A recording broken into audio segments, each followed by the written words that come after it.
Welcome to Copy Chief Radio. Today's show is a wisdom tree episode where well-known legends and even lesser known but wildly successful entrepreneurs share their hard-won wisdom and actionable advice for succeeding in business. To check out all the CCR episode types, go to copychief.com/Copy Chief Radio.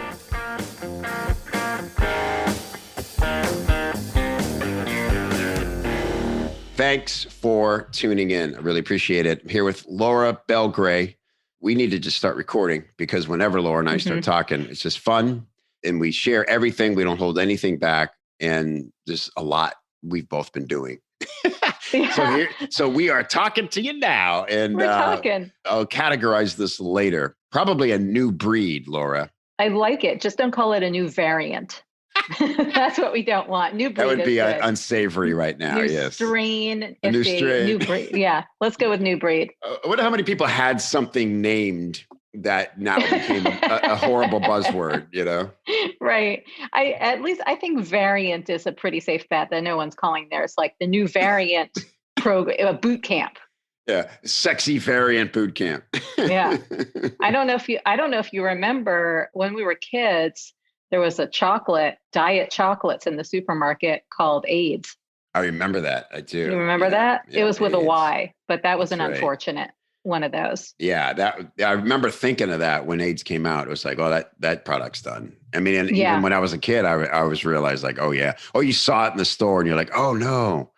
Yeah, right.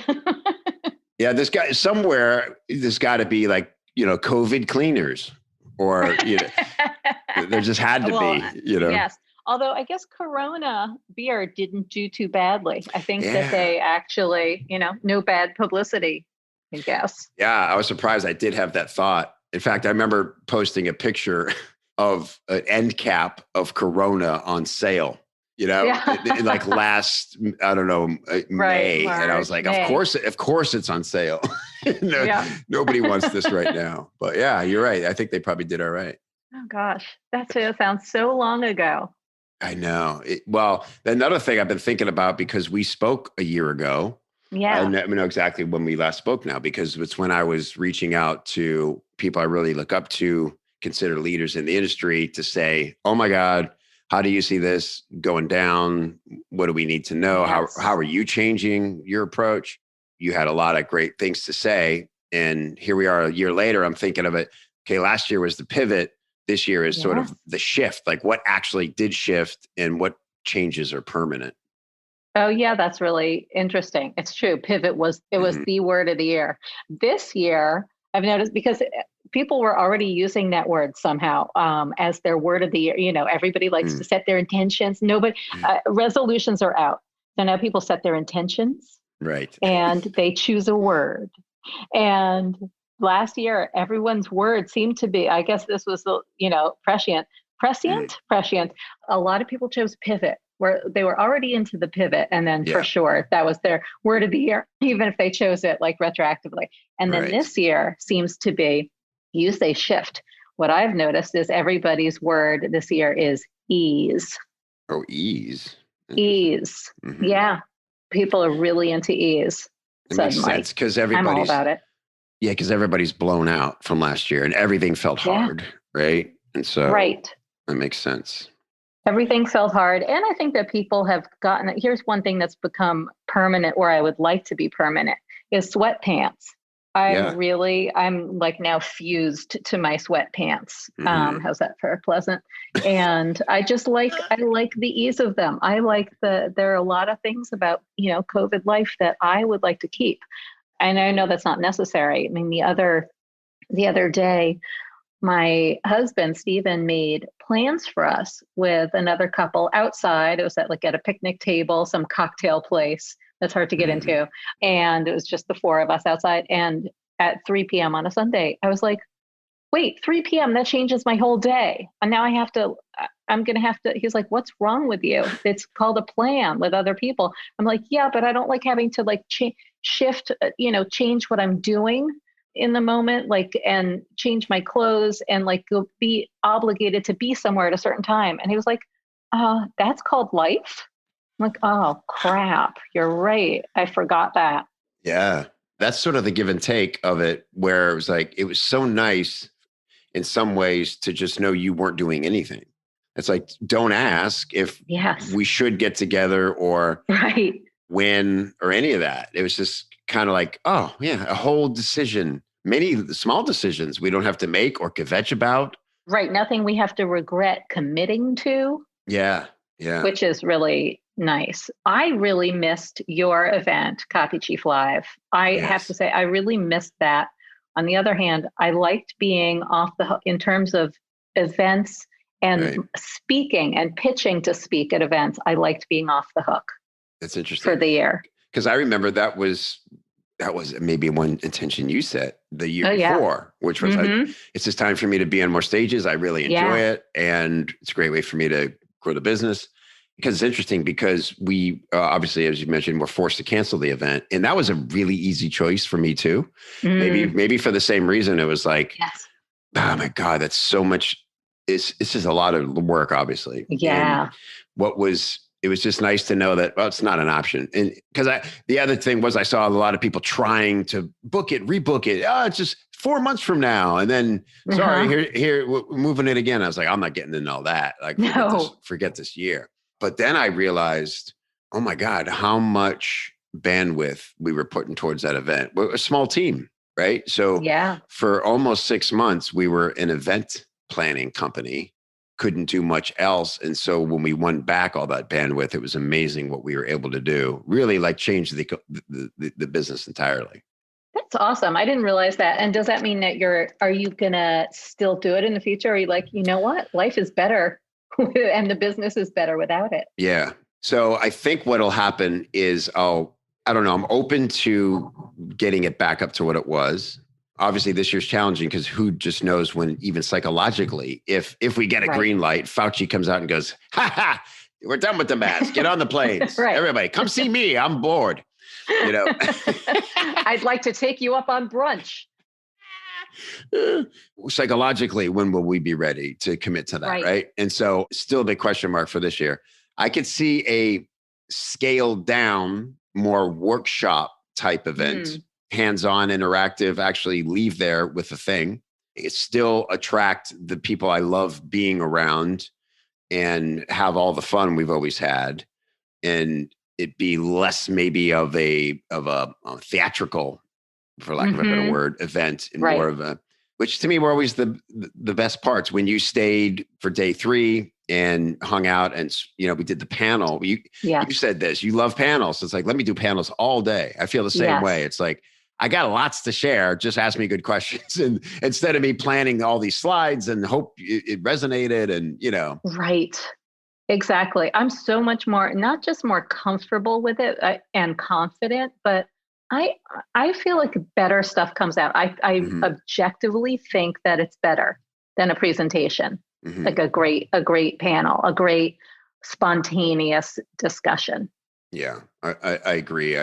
Everybody's in the moment more, and it has that group energy that you can only have with those exact people in a room together, all being inspired by what the other person is saying. That's what conversation is, I guess. And when you have a bunch of experts together and a little bit of spotlight and an audience, obviously, that an eager audience to learn and hear from you and to in some level be entertained.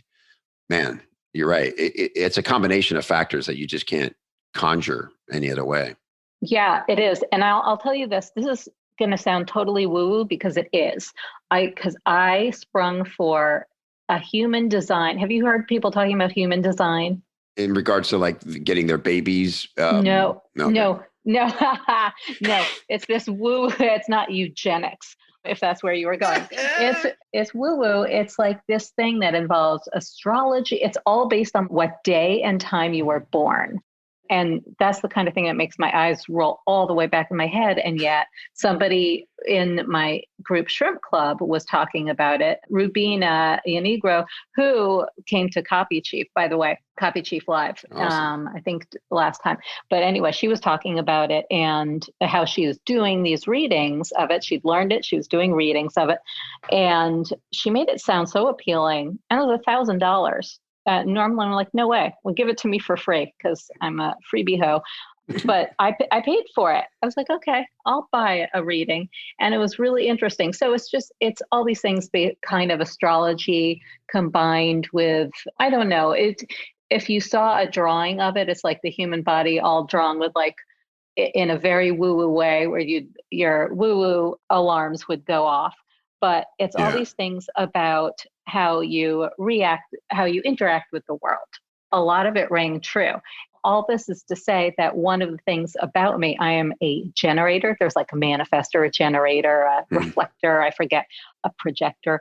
I am a generator. And that meant that she said that I respond. I wait and respond to things rather than going out there and putting information out there, like generating and putting it out there. I respond to people. And that rang so true because like I really feed off of a conversation, a live panel, when people are giving me questions. And I feel like that's where the best stuff comes out of me. And it's my comfort zone. And I know the magic is supposed to happen outside your comfort zone, but I think all the magic for me is inside the comfort zone. Yeah. Yeah. I like it in there. It makes a lot of sense. And I will say this in your defense. I think those moments are magic and you are able to perform so well there, give so much because you do a lot of work outside the comfort zone, putting out content, creating content, thinking, responding to what people want. So even then you're responding and you're generating, which kind of leads us into some of your product launches, which I want to get to. And very exciting, your book deal. Congratulations. Yes. Thank you. Tough Titties is being, what's the subtitle again? Tough Titties on living your best life when you are the fucking worst. So he's going to fly off the shelves. I love that you're one-upping, you're a badass and all that. Oh, yeah. First wave of edgy book titleness. Right. Like, all the ones with the asterisk in the title. Yeah. Right. Exactly. Yeah. Love it. Is it okay to take this on the plane? I'm not sure. Right.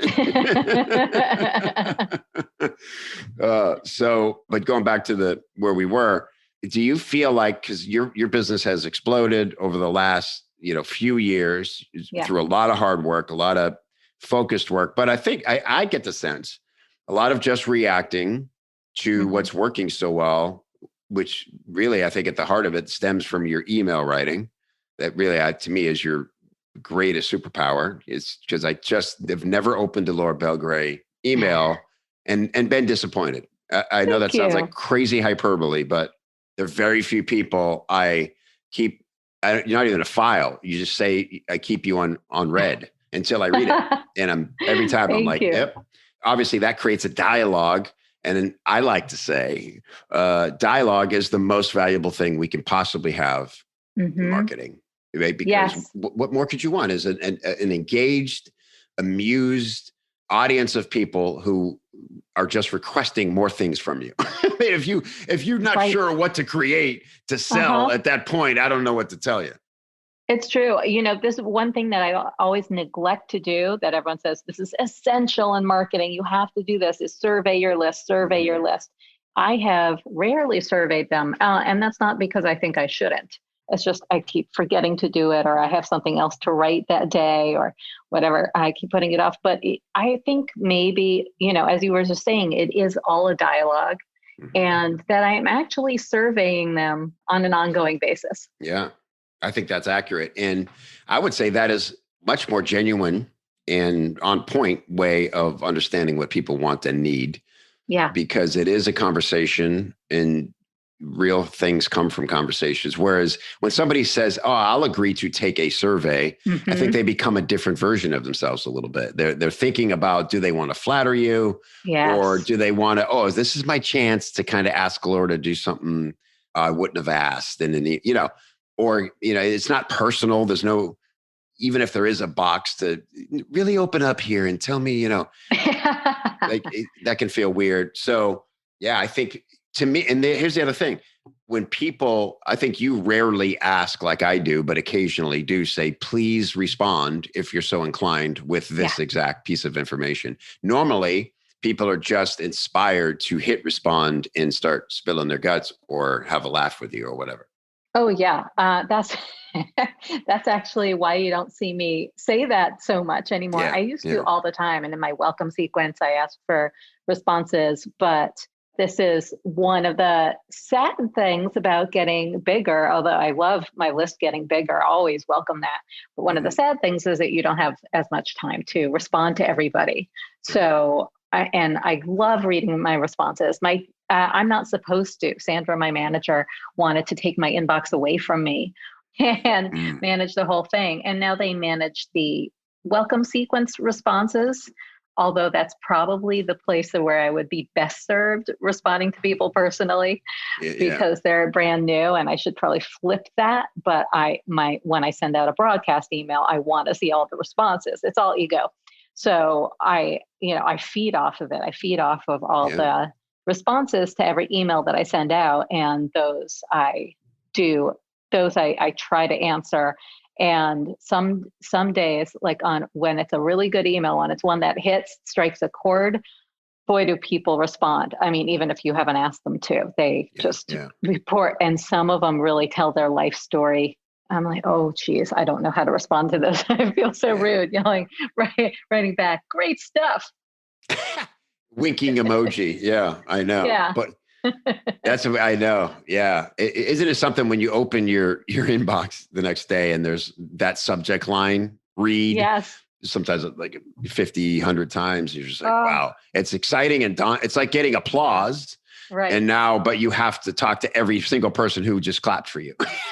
Right. Exactly. I mean, it's like a Facebook birthday over and over. It's like, yay, it's my birthday. Yay, everybody loves me. Oh, Jesus. Do I have to hit the heart? And now I can't just hit the like button. I have to actually hold it down and select the heart, which is harder. And they're like, oh no, I just hit care by accident. The Huggy Bear one. You're like, I hate my birthday. So I took mine off. That was smart. It was like 2 weeks ago. And I just was like, you know what? I'm just not, because I am not on a Facebook diet. Please don't. No, there's no title here. It's not a digital detox. I just got annoyed enough consistently to stop caring for a while, Right. And it's amazing to me that though that damn blue F is still number one in my suggested app. So I must still be going there more than I think.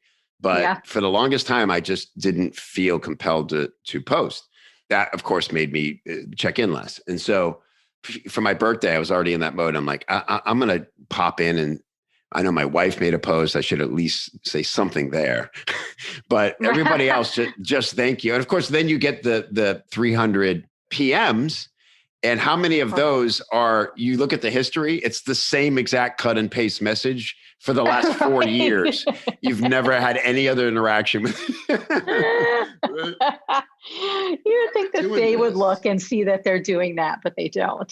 Right. They can't see that. Exactly. And so that's so funny. All right. So having this dialogue, this leads to some product. Now, you are known as, people should know this about you, you just dominate affiliate launches. Everybody should know what those are. That's when people have a product for sale and other people can endorse it and sell it and get a commission. And it often gets very competitive, and they have leaderboards and all these things. And because you have such an engaged, loving list, you dominate with a much smaller list size than other people in these. And that has helped you reach the 7-figure mark, probably primarily. But then you started launching your own products. And I got to tell you, like, big tip of the envy cap, because the beauty of your products is there is no tail. Right. Here it is. It's some videos, and it's some great information, and it's useful, and you make it sound super sexy, and you're done. You don't have to do anything after that. Which is exactly how I like it. Listen, so I think what gave me the courage to launch in the first place was doing these affiliate launches. And I loved doing affiliate launches because because you're selling OPP, other people's programs and products, and they have to fulfill it. Although you do have to create bonuses. And so there's that. I mean, some of the bonuses that I used to give out for B School to be competitive, I gave a power hour for a while there to every person who bought through me. That was for quite a long time. And then one year I was like, cannot do this anymore. And then I, made it half an hour, and then I made it the first 10 people, and then, like no more one-on-one. So that was a lot to fulfill, but the rest of it, the course, I didn't have to worry about producing it or anything. All I had to focus on really was selling, writing those emails. And I got good at it over the years. And it's true, was able to beat out people who had enormous lists. And if they had tried, they might have killed it. If they had really tried with their emails, they probably all have great copywriters on their teams. Right. But I had the edge because I was willing to go the extra mile with my emails and email hard. It's so funny that I'm going to talk about lazy or Launch Hero, because one of your things is lazy marketing. And I know that that's true in some ways. Right. And you've been honest about this. I've seen you write about this. But let's be clear.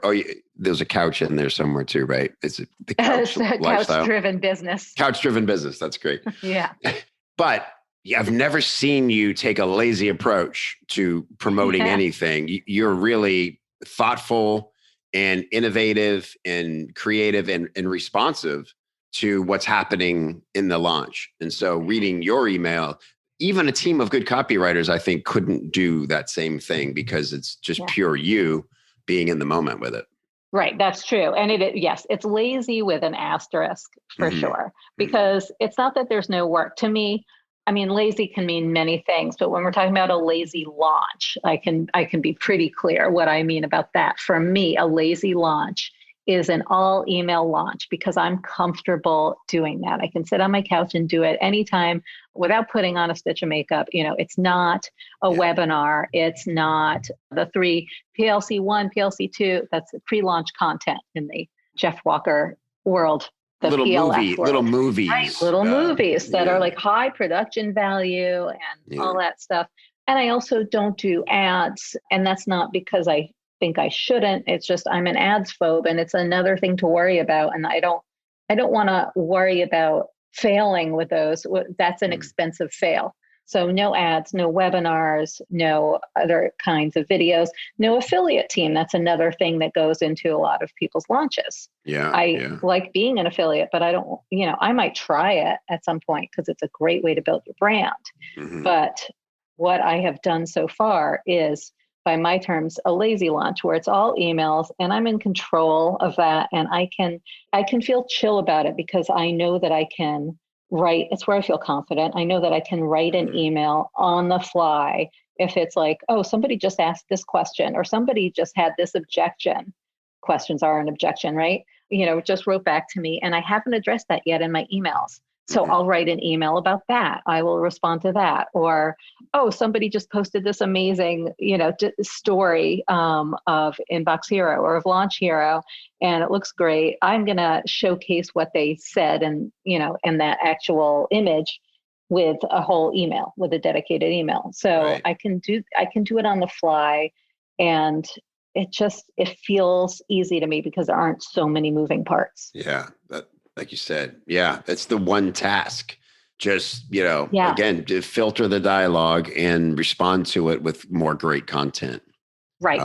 And so the products, I guess 2 now, Inbox Hero, Launch Hero. And you've launched and Story Hero, which was the first spinoff, but Story Hero is now folded into Inbox Hero. So it really is two separate products. Okay, cool. And it's great stuff. And so it's really it's not just, hey, here's my best subject lines. And, you give that stuff for free. Yes. Your courses are really like, okay, here's the method. You could swipe this if you want these templates, or you can just take inspiration from the plan and apply all your own stuff. So it's really applicable to whoever buys it and what they're up to. I'm sure most people just want to be Laura. And you're like, you can try, but you definitely need a relationship with your audience here and figure out who you are. But it also helps do that, right?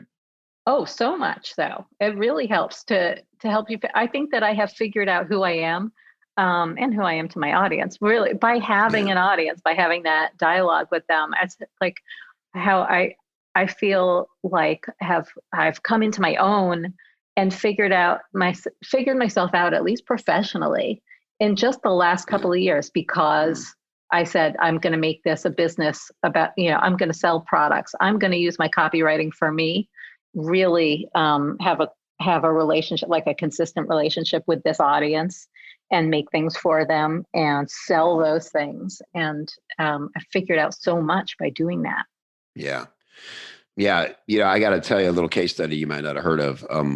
One of my, I don't think she'd mind me saying who it is, April Dykman. I don't know if Oh you know yeah, of April, but yeah, sure. yeah, fantastic. Like Yeah. one of the people I've known the longest, who I'm always just super amused to be in her presence. She has like biting wit, right? She's Hmm. sarcastic and very funny, Yeah. but she's been hesitant, I think, to write consistently Hmm. by, as we all do, overthinking who am I to my list, right? Yes. And she went through Inbox Hero and came away like, oh, I get it now. Oh, Like you gave her so many ideas, and I think just like some frameworks for just think about yourself this way, or here's some things you might not think to share that are hmm. super funny or relevant. And her emails just popped to life and became Oh, more personable and interesting and colorful. So it really does. If you're someone who knows you could be using your personality more and you're like overthinking it, that's just one reason you need these products. yeah. Oh, this is my favorite thing to hear. Thank you for telling me that. I'm gonna reach out to April. I hope she doesn't mind being showcased, I don't think because she she would, but shouldn't. I think people will all want to get her emails now. they should, because they're great, and you could Yeah. just see the result. And again, they were never bad; they were just inconsistent. Right. Because, like again, we all do. You just overthink. What Yes. am I supposed to be saying here? And what would you Yeah. say to that if somebody's sitting there going, "Yeah, I, I would say, well, first of all, we get so many messages, if we're in this world, this online space, and listening to all the marketing advice, get so much advice. First of all, to deliver value in a very like bro way, massive value, drop value yeah, bombs, yeah." give consistent value. And boy, do you hear that on Clubhouse? Oh wow, Oh my goodness. we're dropping value in here. And so we might get the impression from that advice, from that constant drumbeat, that value has to mean actionable takeaways. And that's the Mm, only thing that people want from you. And then at the same time, you also hear nobody cares about you. right, WIIFM, what's in it for right. me? They only care about what you can do for them. And that's semi true, but not entirely true at all. They care about you. First of all, if you are in their inbox and you're a good writer and sharing stuff about yourself, they care about you. That's how they connect with Right. you and feel like you are their friend. And so, we don't always, at least consciously, evaluate all relationships from that point of view of what's in it for me. It's, do I connect with this Mm, person? So that's a big factor in marketing and in being in somebody's inbox. Like, you want them to open that email because not because like, oh, I'm going to learn 3 tips today. Like, aren't we? Don't had I think we have enough tips. you feel good We at have tips. enough Yeah. actionable tips for the rest of our lives times Yeah. 10. Sometimes Yeah. a tip is great. If I have something to share that, like, oh, this has been working for me and nothing usually does, then I've got to share this, or I might share a tool that I'm really into. Yeah.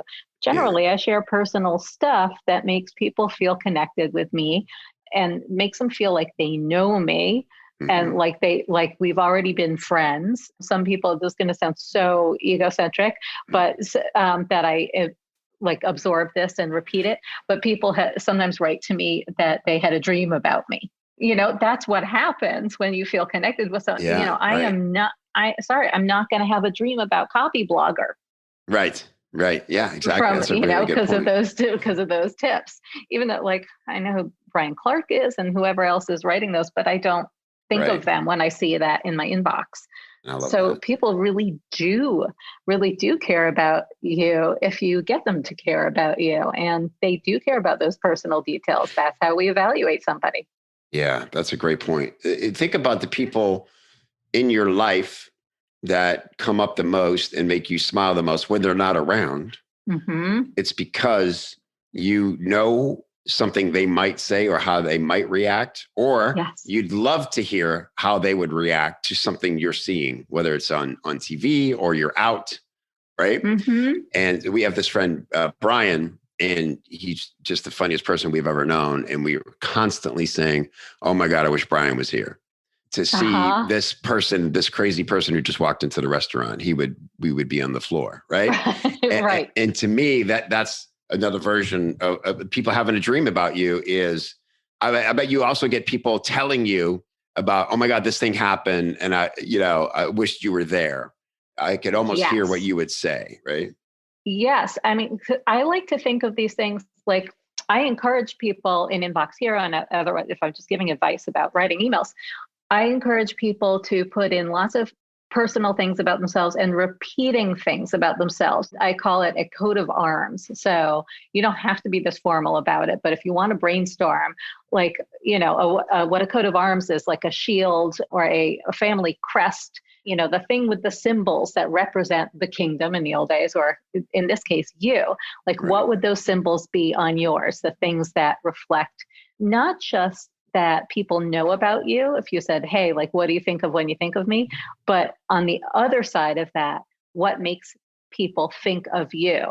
So it's like, oh, I just saw this great, guitar performance by so-and-so. It made me think of you, Kev, rather than just like when they think of you, they think of guitar. They see guitar and they think of you. Right. That's great. I'm flattered that you picked up that. Because as you were saying that, I was like, I should be sharing more because I've been really trying to learn guitar for the last 6 months. It is such a part of my life, and it's helped me become a better coach because I'm trying to learn, right? And a better marketer because I figure out, who am I actually resonating with enough to want to learn from? And I've bought a bunch of different courses, and that just goes to show that the more we share of that stuff, the more it'll resonate. And you don't have to be, I could go, well, maybe I shouldn't even talk about guitar because there's really great guitarists who also have lists. And that's not the point. The point is I'm learning and I'm not good. That's what's fun is I'm not good. Right. And that's, a lot of stories can come out of that, especially because we're in the information business and talk about learning and personal development. And how it fits in. So there's so many lessons that come out of learning something that you are bad at and going, the attitude that you go into it with and all the lessons that you learn about yourself. And it is obvious, it's worth sharing just inherently, but then also to make it like an insider thing. Right. That your people know about you. Someone might think like, what's the point? You are known for copywriting. What does that have to do with Van Halen, with Eddie Van Halen? But you posted that incredible post about Eddie Van Halen that got such a huge response. So now if I see a picture of him or a mention of him, I might actually think of you. Right. Like you own that conversation in my world for me. That's why I wrote about like Emily in Paris, stupid show. But when everybody was talking about it, I was like, I have so much to say about this. And I want to say it right now. I need to say it right now because I need to own this conversation about it. It wasn't this strategic, this thought out, but it works this way that when people see a rant about Emily in Paris, they send it to me. They think of me. Right. So people in my world think of me. So that means you're just putting more reminders out there, like things that are advertising you for free. Yeah, that's great. I love that. These anchors, these personality anchors. Yeah. That we set everywhere. Hey, it's Kev here, and I want to help you write better copy faster using my copy creation blueprint. So it's free for you because you listen to the show, and that makes you cool. And so why don't we share cool things? Head on over to copychief.com/listen. And that's where it's waiting for you. It's the beat sheet of one of my best trainings inside of Copy Chief. And what it'll do is guide you through the copy process so you always know what you need to write. You've got a framework and you can get to the good part, the creative part of writing your ad. Go grab it for yourself. It's free. And I want you to print it and keep it next to your desk and Let me be your friend, your guide, who's there to help you make the writing, the copy more enjoyable, faster, better. We can do this together. Copychief.com/listen. Enjoy. Let me know how it works for you. Speaking of owning a conversation, when Clubhouse was becoming the rage, you wrote this great kind of how-to guide. Yeah. It was really useful and insightful, also hilarious. I shared it in my community, and I'm sure a ton of people shared it. And so you became my source on, because I did not want to go figure out Clubhouse. Right. I wanted somebody to tell me if this was worth my time or not. And I used your guide to help me decide. And if I were a better, more dedicated marketer, perhaps I would have and may spend more time in there. Yeah. I want to hear a little bit about your evolution with Clubhouse, but you know what the biggest deterrent for me was? What you said in there, what was it? So funny when about Steven's reaction, and constantly, every time he talked to you, you'd raise your finger and say, I'm on Clubhouse. Clubhouse, yes. And then he does this. I've only written about it because I've tried to get him to do it on video and he will not. But his impression of me on Clubhouse is he holds his phone up to his mouth, flat out like they do on Real Housewives, like talking to the speaker, right, and goes, oh, Marianne, your point was just so relevant and spot on.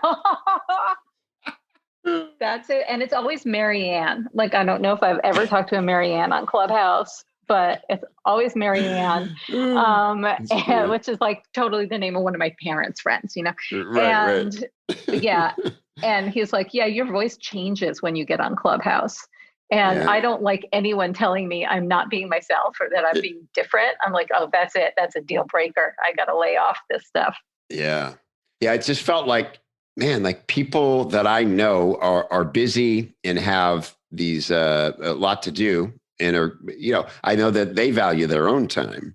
We're spending hours, whole days on there in a row. Yes. Yes. And again, I wasn't there enough to see, but every time I'd be there, they'd be there. And every time somebody would post a screenshot of why Clubhouse was great, their damn picture would be in person. I'm like Todd Herman. I'm like, relax. I'm like, how is Todd Herman spending 50 hours a week on friggin' Clubhouse? What can be the play here? And I get that you want to be in, the bottom, top of the wave or whatever it is. Right.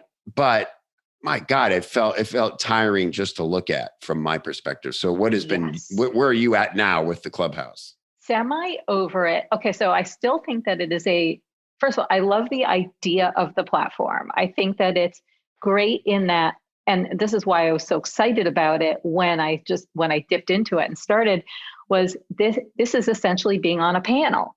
Yeah. If you are on stage, like, you don't have to prepare anything in order to run a room. Mm-hmm. You're reflecting, you're responding to questions or ask. That's basically it. It is a panel. So I was like, that's an amazing concept. This is for me. Yeah. And I started around the same time as those people that you see on there all the time. By the way, it's like that person who's always on the elliptical every time you walk into the gym, no matter what time you walk into the gym. That's those people. And they are. It's not an illusion. It's not a coincidence. They are on there day and night. I mean, there are people people we know who I would hear like, oh, I have to jump off in 5 minutes. I'm going to, I got to, I'm getting my hair done. And then they're still there and they're like, oh, I canceled my appointment. Oh, wow. I'm not going. Like, they couldn't get off of Clubhouse. They couldn't stop. And I don't think it's so much because it's addictive. I think these people are pushing to build their audiences as big as possible, riding the top of the wave, as you said, being ahead of the curve. Mm-hmm. And everybody's using this analogy of, oh, this is what, if you ever wish that you gotten in on Instagram in like 2010, then get in on Clubhouse now. And that's the stage that it's in. And that's probably true. Mm-hmm. So if you do that push and like just go nowhere but the bathroom, which you can do because you're usually on mute for days and days or months, even, you probably can, I don't know, maybe you're set up for life. You become the go-to expert on Clubhouse. I don't know. I guess it builds your audience really big on Instagram. Yeah. You have to keep it right. You have to keep it up. You can't just disappear from it. Or maybe you can. Maybe it's like, okay, now I've gotten these 40,000 people onto my list. I'm good to go. That could be it. But it's not worth it to me to do that. If someone said like, I wouldn't believe this. If someone said you're going to be set for life if you spend the next 2 months on Clubhouse, that's it. That's all you have to do. And then you're done. Okay, maybe. I don't think that's what's going to come out of it being set for life. But Right. I think it could be worth it for some people. But I don't have that kind of time. I have things that I'm creating. I have not a whole lot of responsibilities in my life, but in my business. And I don't want to be on Clubhouse day and night. I turned off notifications because they were really distracting me, and they are constant. So I turn them off every time they start up again. You can only turn them off you can't turn them off permanently. It's either for a week or a day or an hour or whatever it is. So I turn them off for a week and then they start up again. I'm like, ooh, good thing I had those off because they come in just constantly. I'll turn them back off. And now I only do rooms. If someone invites me to do a room, I have a standing room on Saturdays that I've been doing where some of your copy chief, old school big daddies have been coming in, like Paris. And, I know Paris likes it. Yeah. Yeah. Paris comes into that room. I think he's now been added on it. And Dean Jackson has made a cameo quite a few times, his avatar being a cow. And, and it's fun to have those in there. So I do that standing room. That's at 5 p.m. on Saturdays for as long as we can keep it up. That's kind of, I love it when I'm in there for a couple of hours, but I don't feel like doing it every Saturday necessarily. Yeah. All right. So you've got 7,500 followers currently. That's quite a bit. And are you able to track how many are getting on your email list? I'm not. And we'll see, there's nothing you can click on except for Instagram and Twitter from a Clubhouse profile. Can't sign up straight from there. Okay. No. So I could track how many people are coming from Instagram, which I don't, and I should. Just now catching on to the fact that I should have separate landing pages for different things, just so I could see what's working. So I haven't done that yet, but I could. I could see how many are coming from Instagram. But basically, it's hard to measure. You can measure the ROI if the ROI is in Instagram followers. If that, and it does work for that. If you get, when a lot of people follow you on Clubhouse, a lot of people, they will also usually follow you on Instagram if they really dig you. Yeah. See, man, that's you're like, not appealing. Like, I don't, that's not where you're at. It's unfortunate. Yeah. Because one of the things you listed that I'm going to dare to go into a little bit is ageism as things that's on as I asked you, what's on your shit list? Yeah. And one of the things you put was ageism. And I'm going to tell you the issue I'm having, because you and I are the same age. Yeah. And so I have this weird existential crisis right now with this simple fact that when I see people on Instagram who are similar to me, mostly adult men, on there all the time and sticking their face in the camera and yakking about something, I feel a little embarrassed for them. And I kind of wish they would just go be with their family. I know they're good family people, and I have no judgment on them. It's just that I'm probably jealous that they find this so easy, but because I'm judging them that way, I'm judging myself that way. Yes. And that's the hang up I've been having with social media. I'm with you. I hate ageism, and I'm more aware of it than ever. I'm more aware of it every day, but I am a terrible ageist. I hate it in myself. So I feel the same way on Instagram, especially when I see people doing reels, when they are dancing and pointing at words on the beat or sometimes off the beat.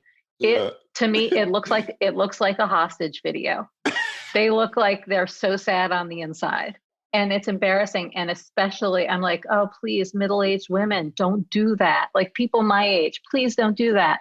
Yeah. Sometimes if I see someone who's like in her 20s, I'm like, okay, you can do it. Yeah. Right. But people my age can't do it. And that's, I shouldn't be thinking that any more than I should be saying, oh, she shouldn't be wearing those shorts. I'm trying to be body positive and age positive. But that's more relevant. But even to say you shouldn't write that book, we would never say that to somebody, right? And no. So you're right. Like if we're being fair about how we really think about ageism and that it shouldn't be a thing, but maybe that's the thing is like on social media, the things that seem to work the best there are often more, better performed by younger people. Right. Or we think that. It might be that like the middle-aged people are doing it great, but we're just cringing a little bit. But I will say this, just looking at you on Instagram, the way you do Instagram, obviously very effective, huge part of your business. Yeah. Very little of you jumping around or doing anything. I don't think I've even ever seen you on camera on a story. It's just hilarious. It's witticisms essentially, right? You're like the what was the great group of writers, Sylvia Plath and or whoever. Did they have a name for the group? She was not in it because she was very depressing. But she wasn't part of the Fab She Five wasn't part of the fun. It was the Vicious Circle, the Algonquin group. Oh, the Algonquin, Dorothy Parker. Dorothy Parker and those, and so. That's what I feel like if they were on Instagram, it would be essentially what you're doing, just very funny, insightful words and thoughts and ideas. And so to me, you're an inspiration. Thank you. I do some images. So I checkerboard it, which is a common thing. And so I make my own quote posts and those are all text, obviously. And then in between, I'll do photos or videos, but often tweets. Just turn a tweet into an image. So it is a lot of words, but I do sometimes do pictures and I occasionally I'll post. The only thing I'll post is in terms of like, she shouldn't be doing that is a dance video from a dance class because people just love them, but you won't see me pointing at words on the beat. Yeah, this is, you're obviously much better at this than I am guitar, but it's you being a little vulnerable maybe, right? You're saying, here's something I love. You are good at it. But if you were judging harshly, you might say, a 50-year-old woman maybe shouldn't, I don't agree with this. I'm just saying, right? Right. And so that there's proof that you shouldn't judge it that way and you should just share who you are, what you're doing, and let that be embraced or scorned, however the internet wants to do that, because they're always going to do both. Right, exactly. You can't control that. And I think better to be scorned than ignored, right? Yes. For some people, that's not true. Some people are like, I would rather die than be scorned on the internet, but they're not looking, they're not driven to do something big, or if they are, they're never going to get anywhere. You can't be invisible and make waves at the same time. Exactly. Or get a reaction. Yeah. You have to be what I call a path to like freelancer or business person where stay behind the scenes and partner with somebody. Perfectly fine. Right. A fine plan. But if you're revulsed at the idea of putting yourself out there on social media, then you have to just embrace that and let that be harder. Yeah, you have to bite the bullet and do it and get used to it and get good at it, I think. Yeah. I'm looking through now. It's becoming a review of it's great because you're so good at it. But it is a mix, a lot of you in there. I guess that just stands out to me because I'm a writer and it's always like I'll sit and ponder, what were the first 3 drafts of this when you put those posts up? You know what I mean? You're right. There are a lot of drafts and I do them myself in like the ones that are quote posts with my graphics. I do them myself in Photoshop because I couldn't hand the copy over to somebody and because the typography itself, like how the lines are broken up, is so important. It changes how you read it. I feel like a graphic designer is not going to get that usually. Yeah, 100%. Good. So is that why ageism is on your shit list or is there more to that?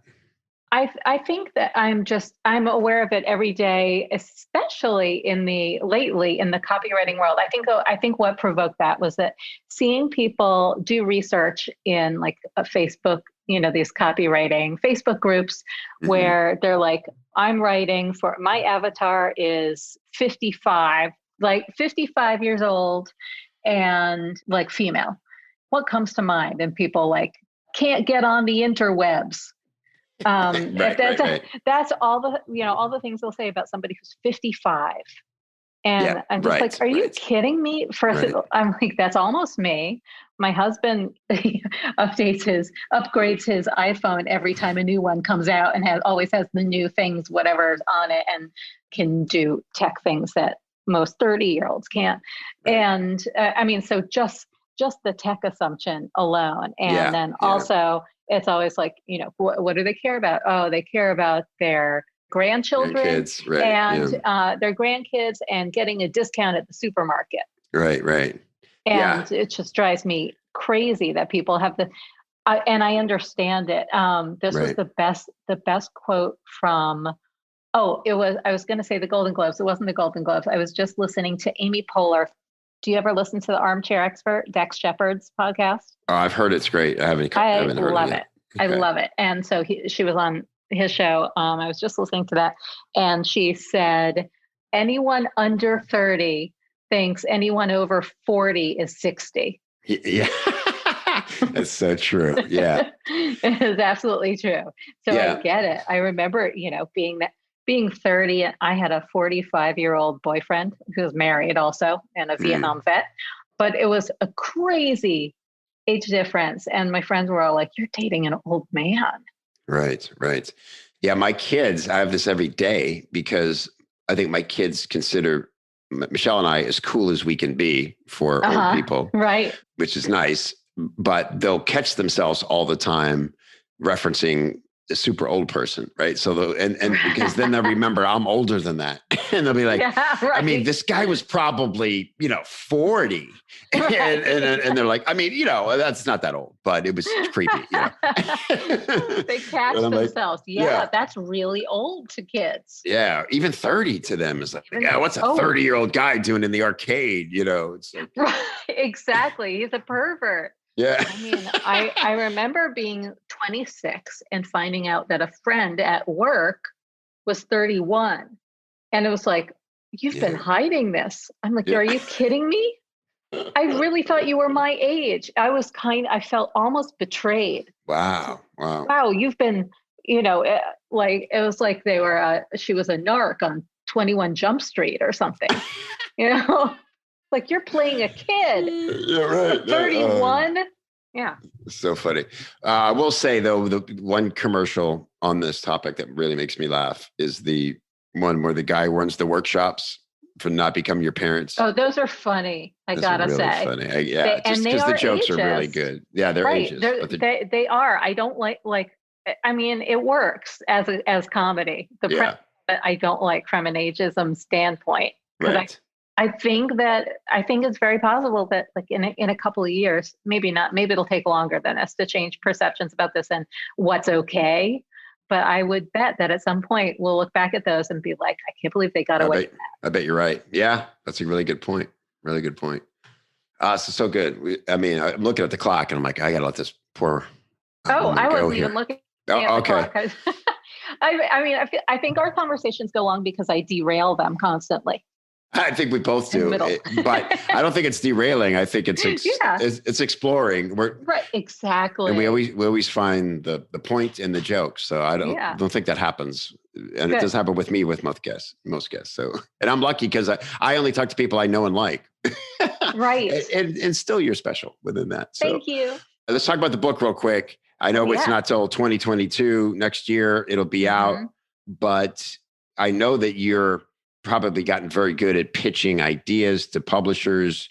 You've been continuously featured in Forbes and am I right? Other Inc.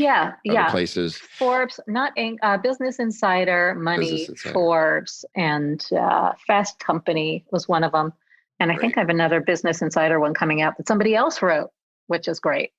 Oh, meaning they're now putting your name on it. But it Like was they wrote, ghostwritten, or? no, like they reached out to me. Can I interview you for this? It'll be a feature Great. about you, which Wow. is also what Forbes does. If there's something about you in Forbes, it's not something that, if I have a piece in Forbes, it's not one that I wrote. It's usually one Okay.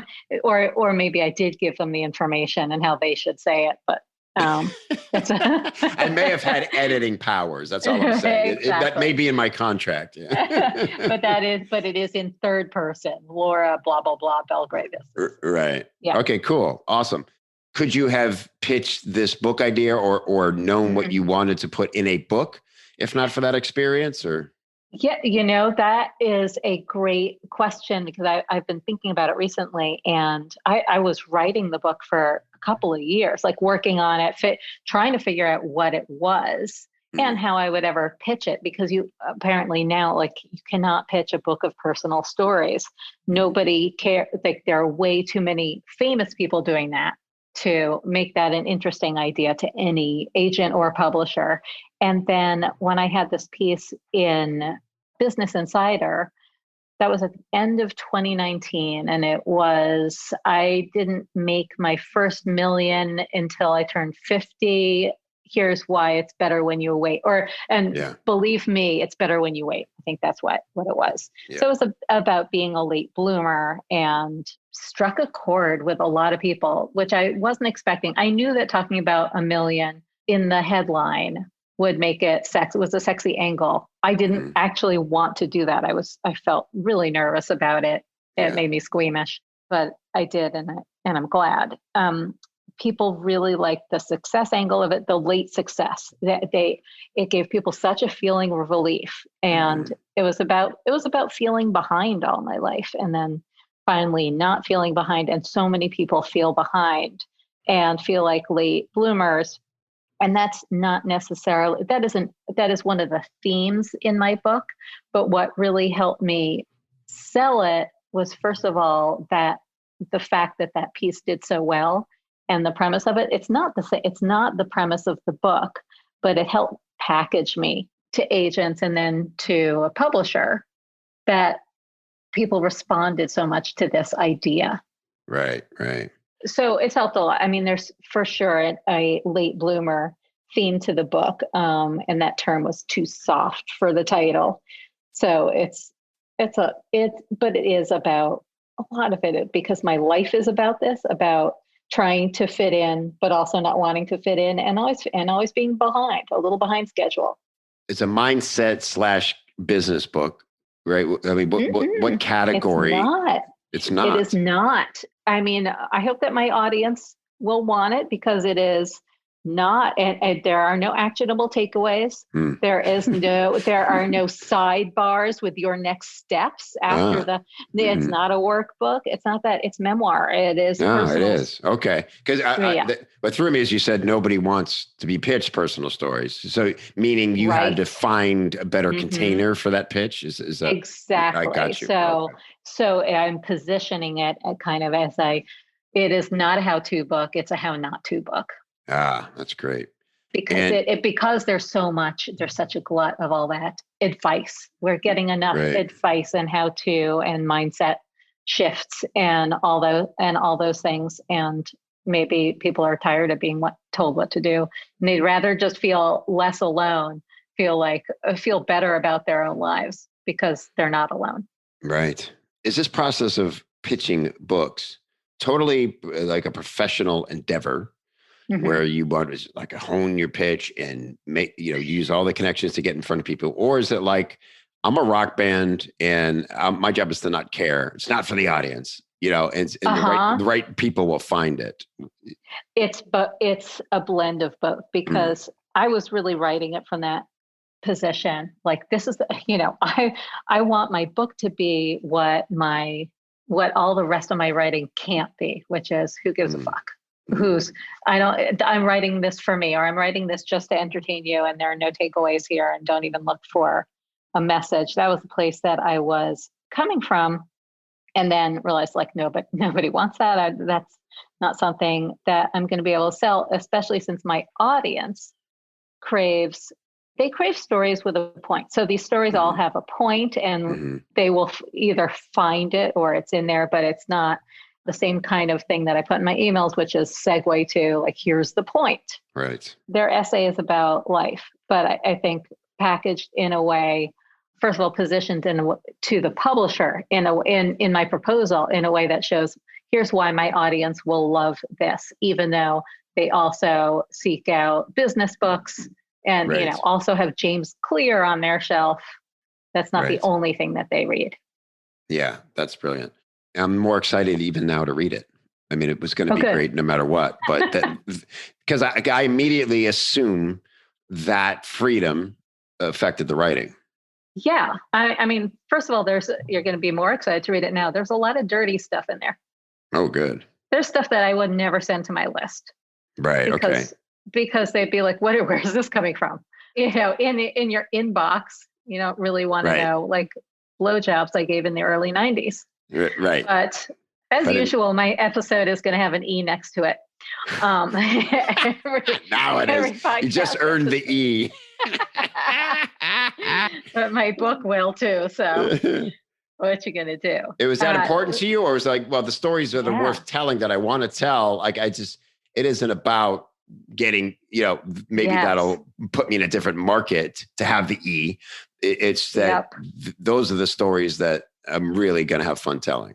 Yes. These are the stories that I've been wanting to tell, and I don't want to connect them to, get my free download. I don't have to. So this book is really what I always come back to. Like when I'm writing it, is this part of the book that I really wanted to write, that I set out to write, which is a bus is bearing down on me. This is the end. This is where it ends. I'd be so furious in that moment if I hadn't written my book. So is this the book that I want to have written when the bus is bearing down on me? I love it. That's a great criteria. Tough Titties. Wow. Salacious. Exciting. This is going to be great. Yeah. And it comes out 2022. And now would this be, it sounds like you also maybe won't be saddled with this major book launch thing where you ask everybody in your life to please share it and buy 25 copies and all that. Oh no, I'll be doing that. You have to do that. That's another thing. So I have to make sure that my audience wants it. I'm writing a book that they want, but I'm counting on the idea that they want stories, personal stories. They want the more personal stuff. A lot of it's about work and I'll find that angle that I go on podcasts with that, if you listen to anybody with a huge bestseller, like Glennon Doyle, say, Untamed, still on the bestseller list, like been on the New York Times bestseller list all year. And she's on every friend of mine's podcast, just about, except maybe yours. Not quite right for a copywriting podcast, but all the others. She goes on there and she tells the same stories over and over and over and has the same point to her book. So I will want to excavate and figure out like what my one message or one story that I tell over and over and over that kind of gives you a taste of the book and makes you excited to read it. And you bet I'm going to have to do that on ask every friend to buy the 20 copies, have me on their podcast, book giveaways. Like it takes a lot and they don't do that for you. They let you know that up front.